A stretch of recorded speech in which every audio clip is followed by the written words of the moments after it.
Halo, apa kabar Bapak, Ibu guru, dan kepala sekolah, serta sahabat semua yang menonton video ini. Selamat bertemu kembali di channel YouTube Sentra Kompetensi yang senantiasa berkomitmen dan konsisten mendiskusikan seputar pendidikan dan pembelajaran. Kali ini kita akan mendiskusikan tentang tidak adanya lagi penjurusan di SMA maupun peminatan. Tapi yang ada adalah kelompok pilihan MIPA, kelompok pilihan IPS, kelompok pilihan bahasa, dan keterampilan vokasi. Nah, kalau seperti itu, regulasinya bagaimana sekolah menyingkapinya?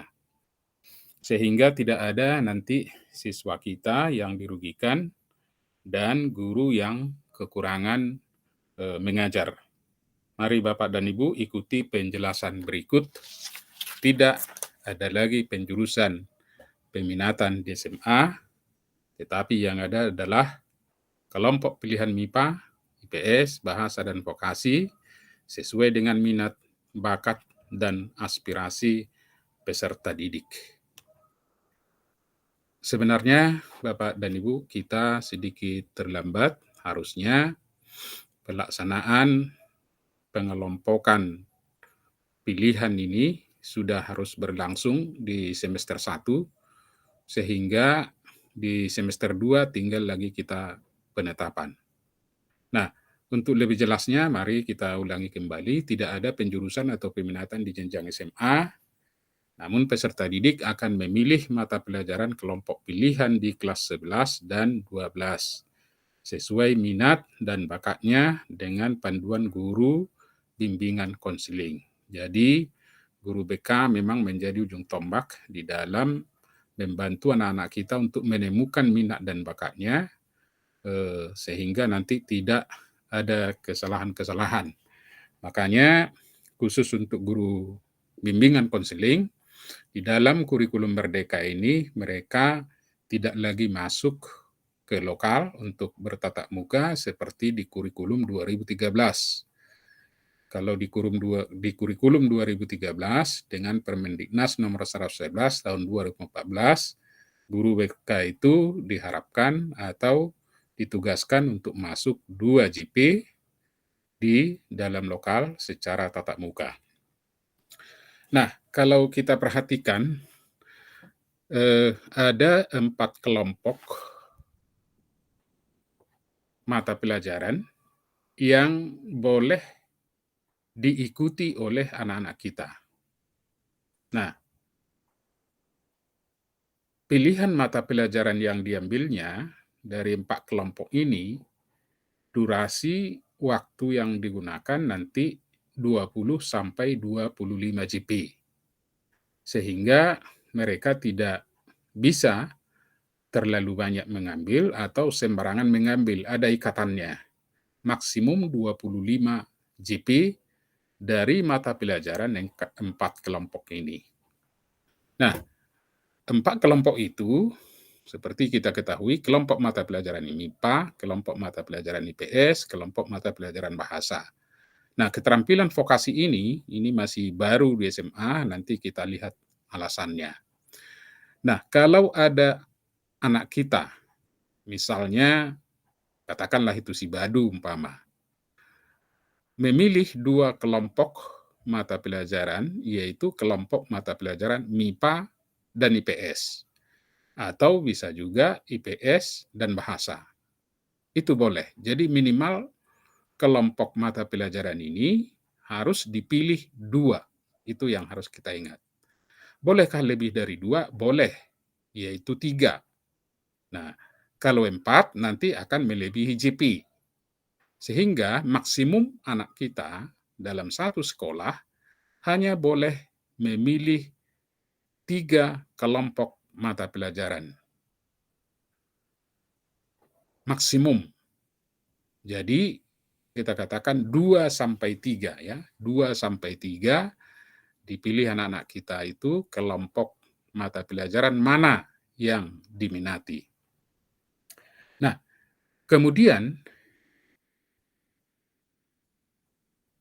dari kelompok mata pelajaran tersebut, ada lagi ketentuan peserta didik memilih 4-5 mata pelajaran dari minimal 2 kelompok mata pelajaran. Maksudnya di sini 4-5 mata pelajaran. Karena masing-masing kelompok ini kan ada mata pelajaran. Kelompok MIPA umpamanya mulai dari matematika, biologi, fisika, kimia.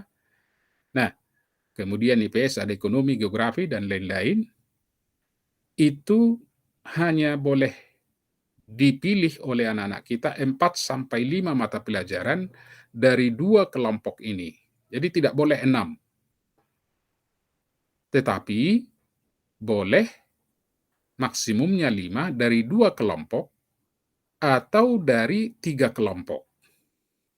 Nah, apakah boleh 4-5 diambil dari hanya 1 kelompok mata pelajaran? Tidak. Misalnya kelompok MIPA tadi ada matematika, kimia, fisika, biologi, itu sudah 4. Tidak bisa, harus minimal dari 2 kelompok sebanyak 4-5 mata pelajaran. Jadi kalau 4 mata pelajaran boleh, kalau 5 mata pelajaran juga boleh. Nah, kalau 4 mata pelajaran nanti yang diambil, tentu ada pemadatan jamnya di kelompok yang diambilnya, karena masih 2. Nah, karena boleh jam pelajaran itu 20 sampai 25 JP. Nanti akan saya jelaskan contohnya, akan kita lanjutkan dulu. Jadi saya ulangi membaca ini supaya bisa kita pahami. Peserta didik memilih 4-5 mata pelajaran dari minimal 2 kelompok mata pelajaran pilihan, atau ini maksimal mata pelajaran pilihan yang diambil dari 1 kelompok mata pelajaran pilihan adalah 3 mata pelajaran. Jadi ini ada 4 kelompok, terutama 3 kelompok ini maksimum hanya 3 mata pelajaran dari sini. Kemudian kalau dari 2 kelompok maksimum 5 mata pelajaran. Nah, kita lanjutkan dulu. Nah, apa alasannya mengapa tadi sampai keterampilan vokasi ini ada di SMA? Kalau kita perhatikan, Bapak dan Ibu, saat ini Indonesia, negara kita ini 4.700 perguruan tinggi. Dan rata-rata lulusan SMK dan SMK itu sampai 2-3 juta per tahun. Sedangkan presentasi lulusan SMA dan SMK tersebut yang melanjutkan ke perguruan tinggi hanya sekitar 38%.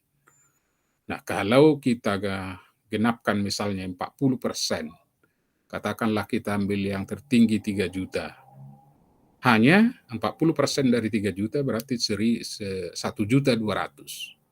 Berarti 1.800.000 siswa kita tidak melanjutkan ke perguruan tinggi. Pertanyaan, kemana mereka?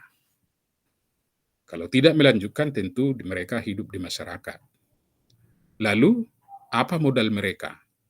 Nah, oleh karena itu, satuan pendidikan perlu mempersiapkan peserta didik yang memiliki keterampilan dan kemampuan untuk bekerja.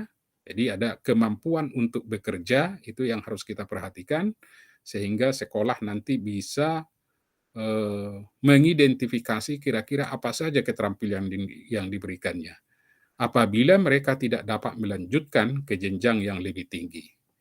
Jadi sebenarnya ini sebuah terobosan baru, bukan hanya di SMA, ternyata di SMK juga seperti itu. Dan SMK sudah, kalau mereka sudah memiliki keterampilan hidup di masyarakat. Tetapi SMA belum, makanya di SMA untuk di kurikulum Merdeka ada keterampilan vokasi. Kemudian, mengapa tidak di kelas 10? Nah, karena kita di kurikulum 2013 penjurusan itu di kelas 10. Memang ada beberapa alasannya. Yang pertama, peserta didik ini perlu menguatkan kembali kompetensi dasar sebelum mereka mengambil keputusan tentang arah, minat, dan bakat akademik yang ingin mereka kembangkan. Jadi, mata pelajaran di SMP kelas 3 itu sama persis dengan yang dipelajari di kelas 10. Kemudian, keputusan untuk menentukan pilihan akademik sebaiknya dilakukan saat peserta didik sudah lebih matang secara psikologis ketika mereka sudah SMA, makanya tidak di SMP dijuruskan. Kemudian peserta didik dapat menggunakan 1 tahun masa belajar di SMA untuk mengenal pilihan-pilihan yang disediakan satuan pendidikan tersebut sebelum mengambil keputusan terkait pelajaran yang ingin mereka dalami. Nah, inilah harusnya sudah di awal tahun kita sudah mendeteksi sebenarnya, memberikan pilihan-pilihan ini, membimbing anak-anak kita ini sehingga mereka betul-betul menemukan minat dan bakatnya. Yang keempat, memberikan kesempatan lebih banyak kepada peserta didik untuk berdiskusi dengan orang tua. Jadi di awal informasi ini sudah tahu orang tua atau wali, kemudian guru BK-nya sudah ada catatannya, wali kelas pun sudah, sehingga betul-betul bersama untuk merencanakan masa depan.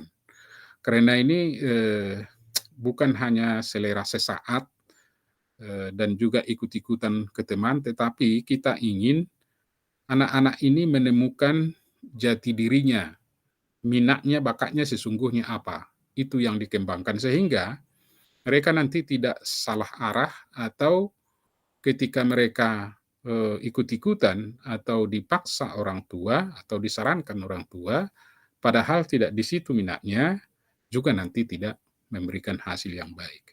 Nah, ini perlu dipahami oleh guru-guru kita, terutama guru BK di sekolah.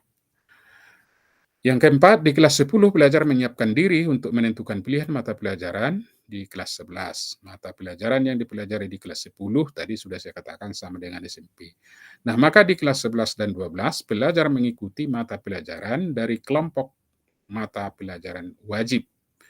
Jadi ada mata pelajaran wajib, kemudian memilih kelompok pilihan, yaitu MIPA, IPS, bahasa, dan keterampilan vokasi, tetapi harus kita ingat sesuai minat, bakat, dan aspirasinya. Oleh karena itu ini menjadi ada sebenarnya beban yang harus dipikul sekolah.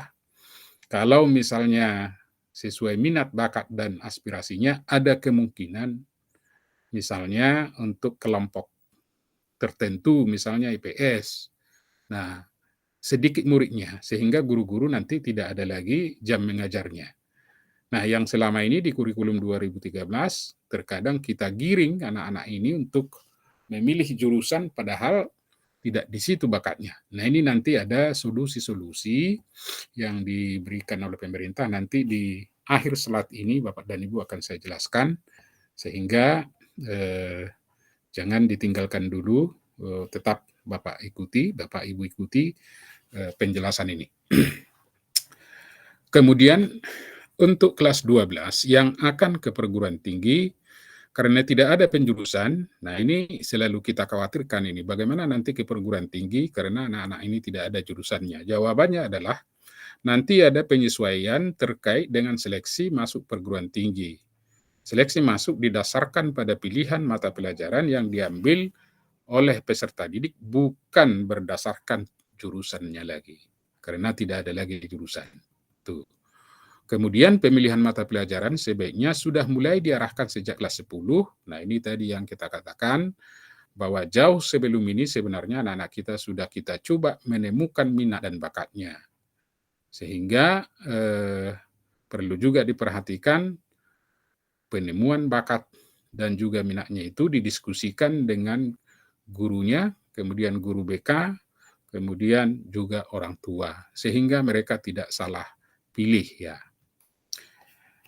Nah, bagaimana pergantian minat? Nah, ini Bapak dan Ibu ada kesalahan, bukan pilihan jurusan ya. Nah, jurusan tidak ada lagi. Kelompok pilihan mata pelajaran yang saya maksud. Peserta didik boleh mengganti pilihan mata pelajaran di kelas 12. Boleh saja mereka memilih mengganti kalau tidak cocok. Tetapi hal ini tidak disarankan ya, karena beresiko. Karena mata pelajaran di kelas 12 itu pada prinsipnya adalah kelanjutan materi dari kelas 11. Nah, peserta didik yang beralih mata pelajaran di kelas 12 perlu mengejar ketertinggalan materi sebelumnya. Ini akan sangat menyulitkan mereka dan menyusahkan juga. Oleh karena itu ini kita hindari. Makanya di dalam pemilihan minat anak-anak itu jauh sebelumnya sebenarnya sudah kita coba mengidentifikasi sehingga jangan sampai ada setelah mereka nanti kelas 12 mau tukar lagi kelompok mata pelajaran yang dipilih. Nah, ini kurang baik. Kemudian batas maksimum pengambilan mata pelajaran pilihan untuk SMA. Nah, coba kita perhatikan ini, total jam pelajaran per minggu dialokasikan 42 sampai 47 GP.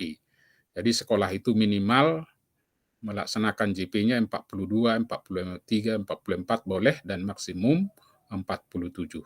Termasuk di sana adalah mata pelajaran pilihan.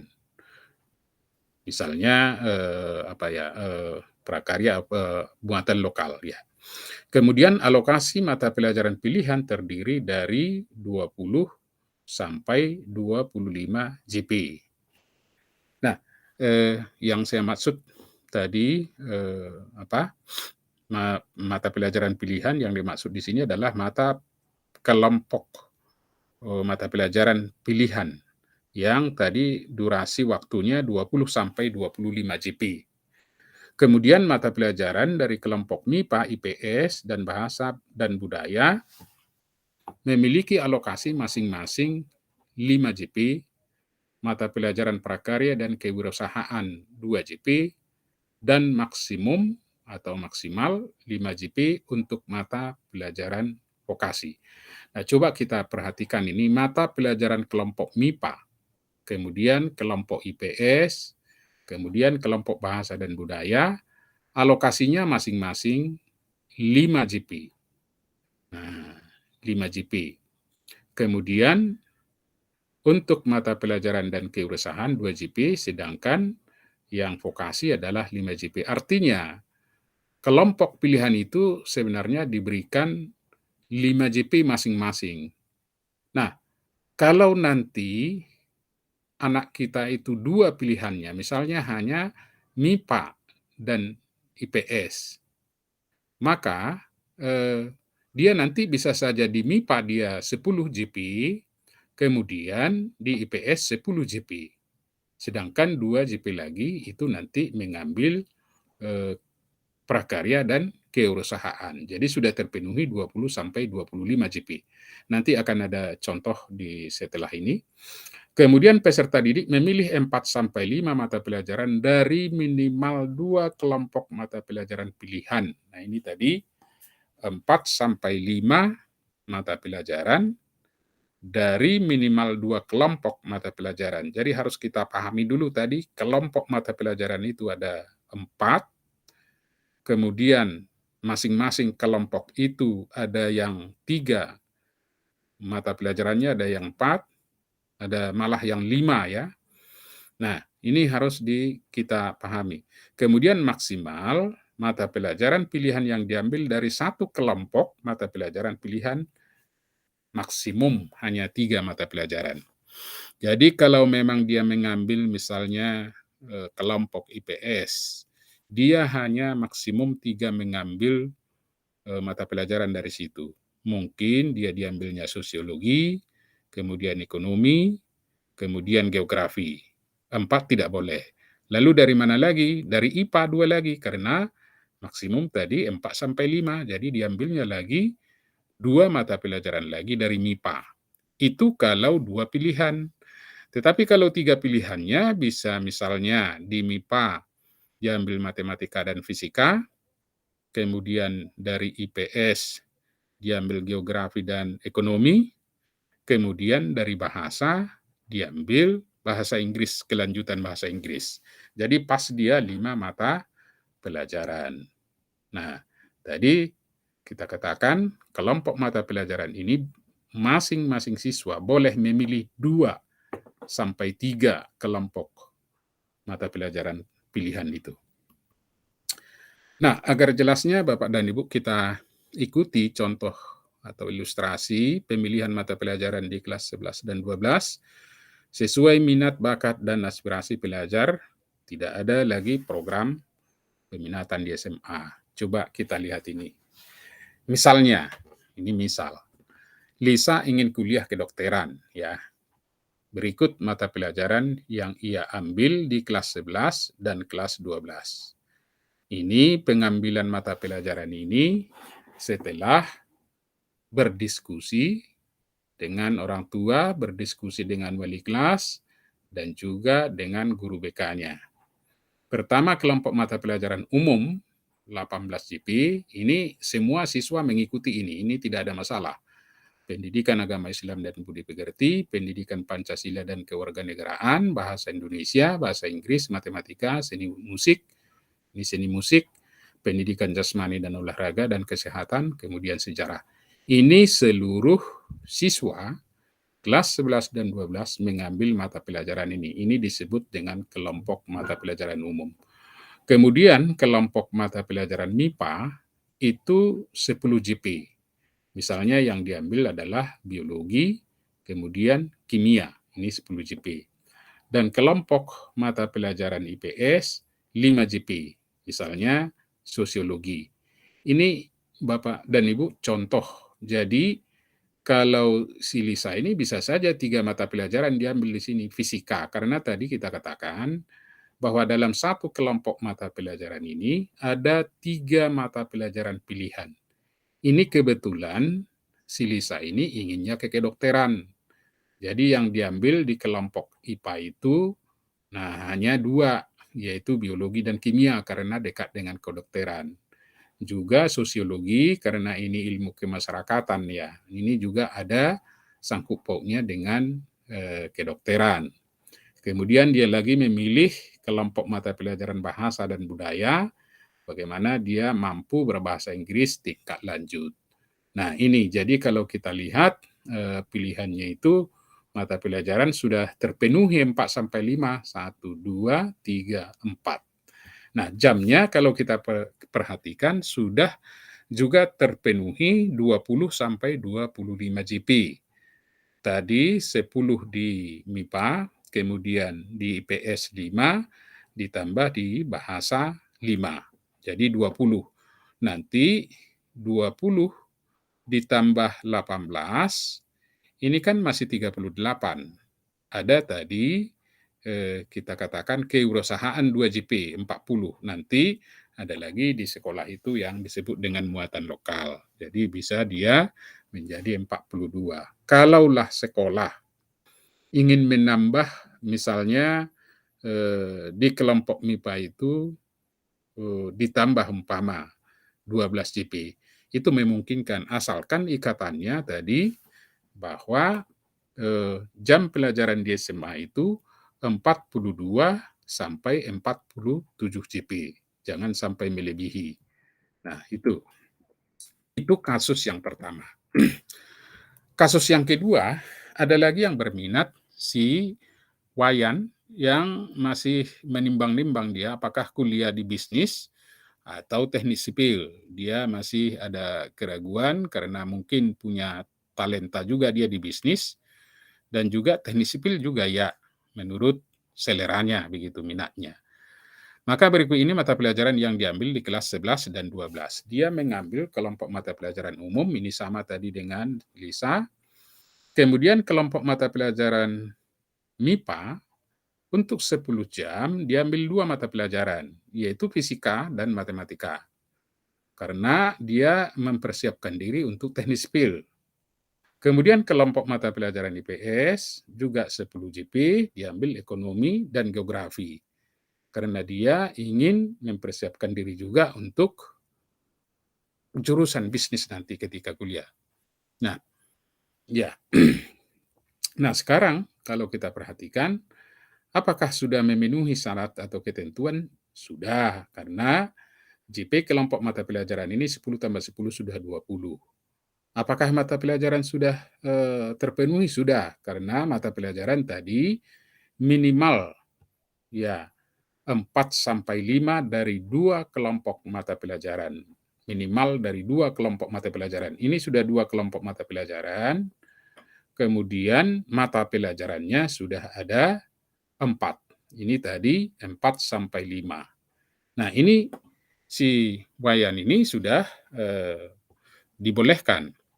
Nah, jadi perlu kita perhatikan wayan mengambil mata pelajaran dari 2 kelompok, yaitu kelompok MIPA dan IPS, sebagaimana syarat minimum. Ini syarat minimum. Tadi boleh 3.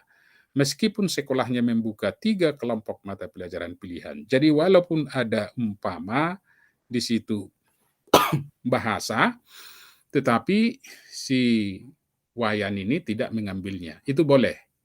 Nah, ini nanti regulasi-regulasi yang perlu dipikirkan, dipetakan, kemudian anak-anak ini dulu bagaimana menemukan minat. Nah, ini dalam waktu dekat sebenarnya sudah harus dipersiapkan, masing-masing sekolah.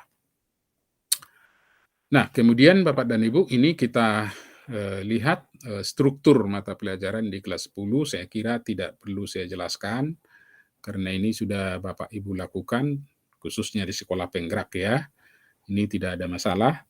Kemudian yang di kelas 11 ini yang akan kita, lakukan nanti. Nah, ini yang kita sebutkan mata pelajaran umum. Nah, inilah kelompok MIPA, kelompok IPS. Jadi sudah ada MIPA, kimia, fisika, informasi, matematika, ini 22 JP ini diberikan. Kemudian ada kelompok prakarya tadi, kewirausahaan itu ada 2 JP. Nah, ini yang dikatakan tadi dari sini untuk misalnya si Lisa yang mengambil 2 kelompok mata pelajaran, tadi, dari sini ada 5, ada dari sini 5. Nah, ini sudah ketentuan-ketentuan di atas tadi yang menjadi syaratnya. Nah, selanjutnya, Bapak dan Ibu yang saya hormati, nah, pembelajaran berbasis proyek juga ini penting diingat-ingatkan kembali kepada anak-anak kita yang kelas 3, penguatan, pembelajaran berbasis proyek untuk penguatan profil pelajar Pancasila ini dilakukan minimal 3 kali, sama dengan yang di kelas, 11 dan, kelas 10. Tetapi bedanya adalah bahwa kelas 3 itu nanti akan menulis sebuah esai ilmiah atau berupa kupasan sebagai syarat kelulusan. Jadi anak-anak kita, mulai sekarang sudah harus dibiasakan membuat laporan, dan itu melatih anak-anak kita untuk, literasi mereka. Literasi mereka sehingga nanti di kelas 3 tidak, bermasalah untuk, eee, menulis, esai ilmiah sebagai syarat kelulusan. Nah, tentu nanti ini sudah harus dipersiapkan sebenarnya pembimbingnya. Kemudian jam tatap muka guru BK ditiadakan. Nah, ini karena selain melakukan tugas sebagai guru BK diharapkan fokus untuk mengarahkan membimbing peserta didik dalam kelompok pilihan mata pelajaran. Jadi Bapak dan Ibu, kepala sekolah agar ditugaskan guru BK itu dengan, waktu yang apa ya, yang cepat ya, sesingkat-singkatnya lagi karena ini sudah menjelang kenaikan kelas. Sehingga mereka bisa, melakukan penelusuran minat bakat, dan juga aspirasi daripada peserta didik. Tentu itu bisa dilakukan melalui angket atau observasi, kemudian wawancara, setelah itu wawancara lagi dengan orang tua sehingga tidak ada anak-anak ini yang salah memilih. Sebenarnya ini menjadi tugas berat sebenarnya, makanya, pemerintah sampai menyediakan apa ya, meniadakan, bahwa guru BK ini mengajar tatap muka karena memang habis waktu dikuras untuk itu ya. Mungkin akan kelelahan juga karena ini perlu wawancara, perlu juga mengolah angket, menyusun instrumen dan sebagainya. Nah, ini perlu kita persiapkan mulai sekarang. Kemudian Bapak dan Ibu, ini, menjadi persoalan juga bagi guru-guru bagaimana nanti kalau anak itu semua, berminat ke MIPA atau ke bahasa atau ke, IPS, bagaimana jam mengajar guru? Nah, ini solusinya. Jam mengajar dan tunjangan profesi guru. Jam mengajar mapel-mapel kelompok umum, alokasi beban mengajarnya tetap untuk kelompok umum. Yang bermasalah kan yang pilihan tadi. Kemudian diberikan beban tambahan mengajar bagi guru yang beban mengajarnya kurang, seperti menjadi koordinator proyek penguatan profil Pancasila. Nah, ini solusi pertama. Solusi kedua nanti akan dilakukan linearitas mata pelajaran, disusun linearitas mata pelajaran yang selaras dengan struktur kurikulum prototipe atau kurikulum merdeka. Misal untuk mata pelajaran informatika, itu dapat diampu oleh guru yang mempunyai latar belakang informatika atau MIPA. Jadi tidak harus guru informatika yang mengampu. Jadi ada pengalihan nanti mata pelajaran. Kemudian alternatif ketiga, kapasitas guru dan sekolah untuk menerjemahkan menjadi kurikulum sekolah dengan cara diberikan pelatihan dan pendampingan kepada komite pembelajaran, ya guru, kepala sekolah, dan pengawas. Kemudian menyediakan platform teknologi untuk guru belajar dan berbagi. Artinya nanti kurikulum ini akan diterjemahkan oleh sekolah masing-masing sehingga mata pelajaran ada bisa ditambah asalkan jangan keluar dari 47 JP. Nah, sehingga nanti apakah itu menjadi penambahan untuk jam mata pelajaran yang sudah ada atau ada di struktur kurikulum yang tanda bintang, misalnya muatan lokal, apakah itu bisa diintegrasikan, nanti Bapak dan Ibu yang mengolahnya di sekolah.